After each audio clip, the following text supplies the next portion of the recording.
Hello everyone, welcome to Rainbow Infinity. Today I'll be reading Shaslan's Sunrise. If you liked the reading, be sure to like, comment, and subscribe. Please enjoy.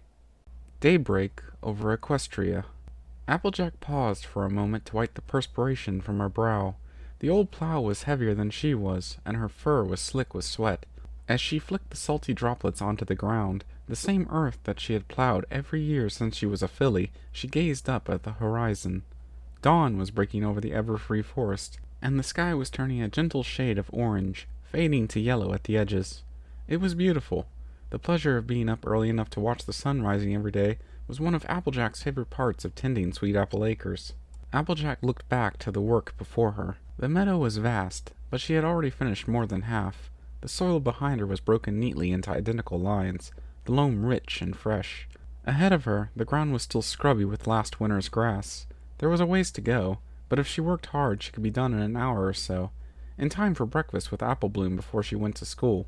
Life on the farm was tough, undeniably, but the moments of beauty, like this tremulous sunrise, they made it worth it. Applejack put her shoulders to the harness again. Yep, sure as apples is apples. Gazing out the window of the first Canterlot Express of the day, Sweet Pepper watched the fields roll by. The sun was just peeking over the hills in the distance. Its light promised a warm, balmy day to come. Shuffling her haunches with a touch of impatience, Sweet Pepper pinned her gaze on those hazy swells of ground. The rough fabric of the seat itched, and her slightly too small Daring-Do shirt pinched her stomach, but she didn't break her eye contact with the horizon. Beyond the hills waited Hoofington, the conference center with its fountains and endless corridors, and waiting for her there were Quibblepants, Compass, Flipper, and all her friends. It had been nearly 6 months since she had seen them, hugged them, felt them hug her back. Letters were fine.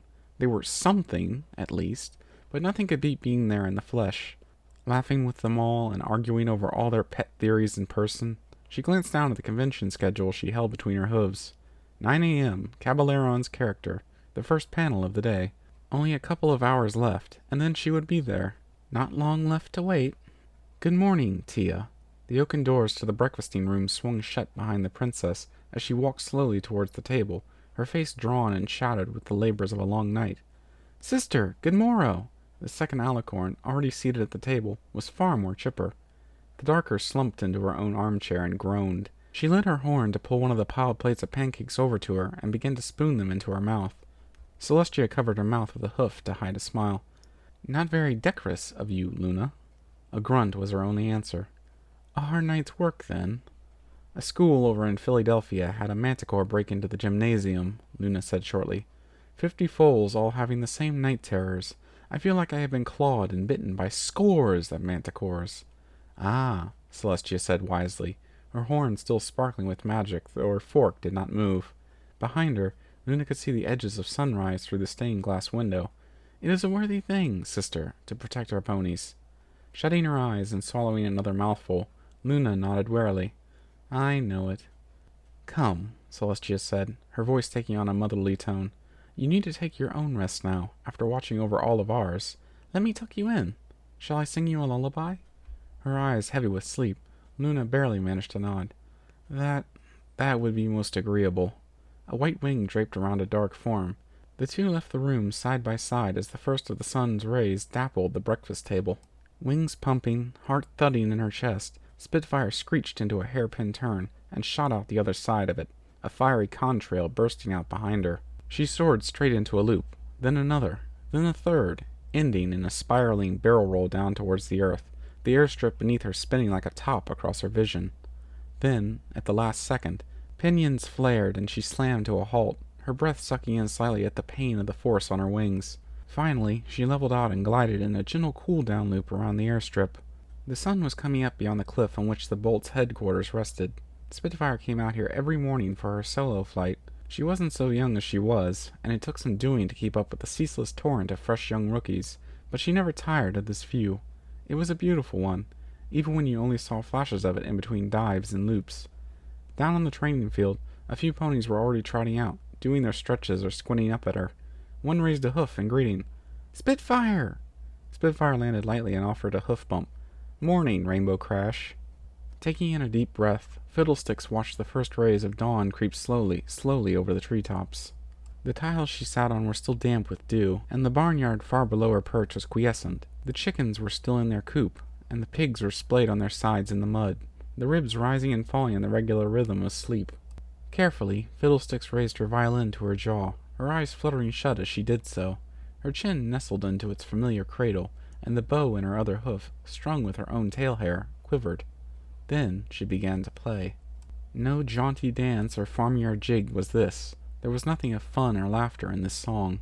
It was a sonata, slow and wondrous, and it was something Fiddlesticks hadn't played in years.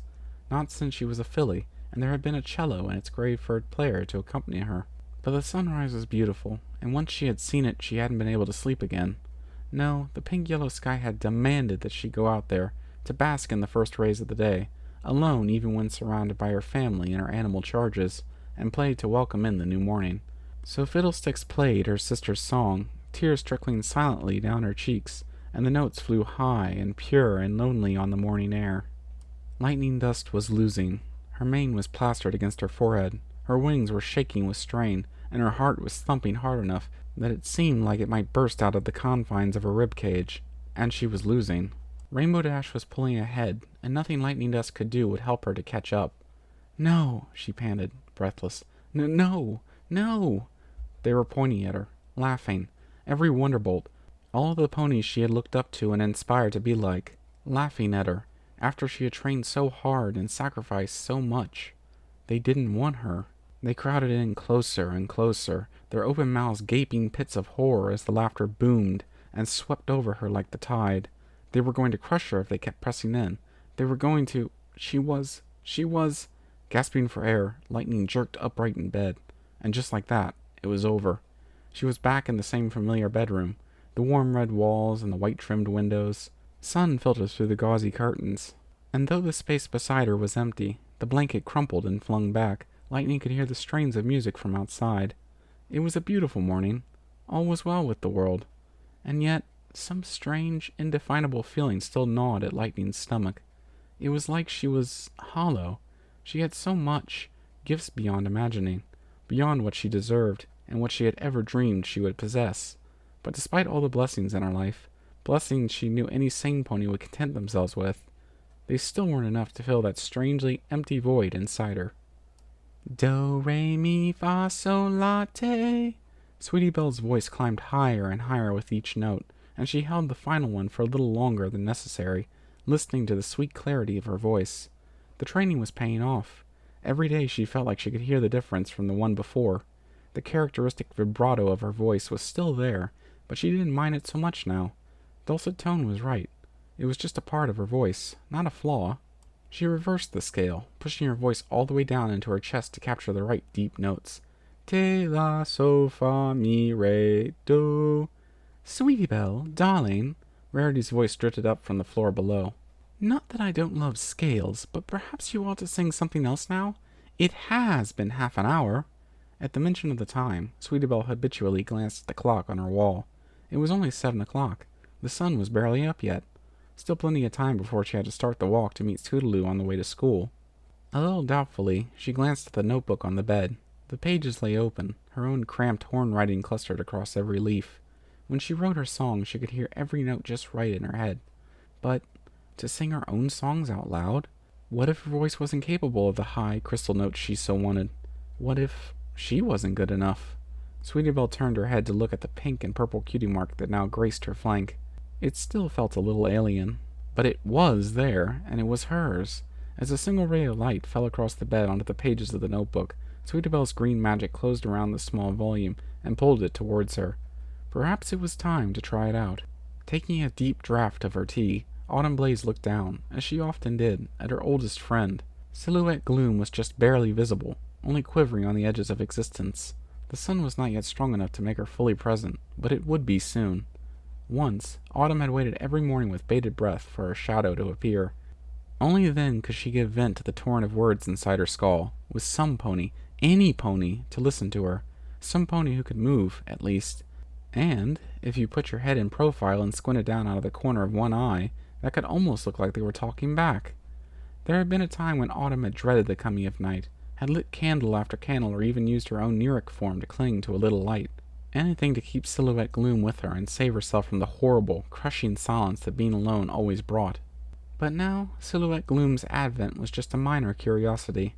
Autumn shot her old companion a single affectionate smile before gulping down the dregs of her tea and getting to her hooves. The other Kieran would be up and about soon, and if she hurried she could be in the village square in time for the communal breakfast feast. Silhouette Gloom had once been all Autumn had, but now, at long last, Autumn Blaze had friends who could talk back to her in a voice that was not her own. The mare's shadow stretched out across the grass as she left the cliff tops, and the sunrise behind her. The edges of Phyllis's leaves glowed golden in the early light, and Starlight Glimmer lent her little companion a loving smile before bending once more over her lesson plans. The road to redemption was one of the riskier courses she had run, but so far her students had responded wonderfully. They were asking insightful questions, tough questions, ones that sometimes put Starlight almost at a loss for answers. She didn't want to be caught out today. She wanted to help them learn and grow, all of them, just as they helped her learn and grow. She was so proud of them all. Glancing up at the amber sky beyond her window, that same affectionate smile played over Starlight's face. Morning, a new dawn. Now there was a metaphor she could get some mileage out of. Her magic tightening on the quill she held, Starlight began once more to write. It may seem difficult to believe that the sun may set on one stage of a life and rise on another, but it can happen. No matter how dark the night a creature endures, or may inflict upon others, there is still that most beautiful, most fragile of possibilities. She paused and nodded thoughtfully to herself. The hope that a new morning may come, and the sun will rise on a new part of their life. Her hazel eyes blinking anxiously, Wallflower trotted out of the station and down what appeared to be the main road. To Wallflower, who was used to bustling streets and crowds of people, the sleepy little backwater hardly seemed worthy of the name town. But this was where Sunset had said she could come. This was the place that promised new beginnings. And even if Wallflower still tripped over her own legs when walking, or tried to curl her fingers around something when she no longer had any fingers, even if she had to learn to write with her mouth, she was going to see it through. Sunset and her friends believed in second chances, and oh, how Wallflower wanted hers. Where once no one had remembered her, now it seemed everybody did, but it was for all the wrong reasons. And Wallflower wasn't stupid. She saw the nudges, the whispers, the wide-eyed glances, the way other students skirted away from her in the halls. For once, maybe some anonymity would actually be a good thing. And so she had listened to Sunset, let herself be pushed through the mirror, away from her family and what few friends she possessed, to another world, to Ponyville, and the school that Sunset and the strange goddess version of Twilight insisted would be her nirvana, her salvation, towards her second chance. The sun climbed higher in the sky, its golden rays refracting off the crystalline walls of the School of Friendship, as a small green mare hesitantly approached the doors. Shuddering with nervous energy, she raised a hoof to knock. Thank you for listening in. I hope you enjoyed the reading. Until next time, stay tuned.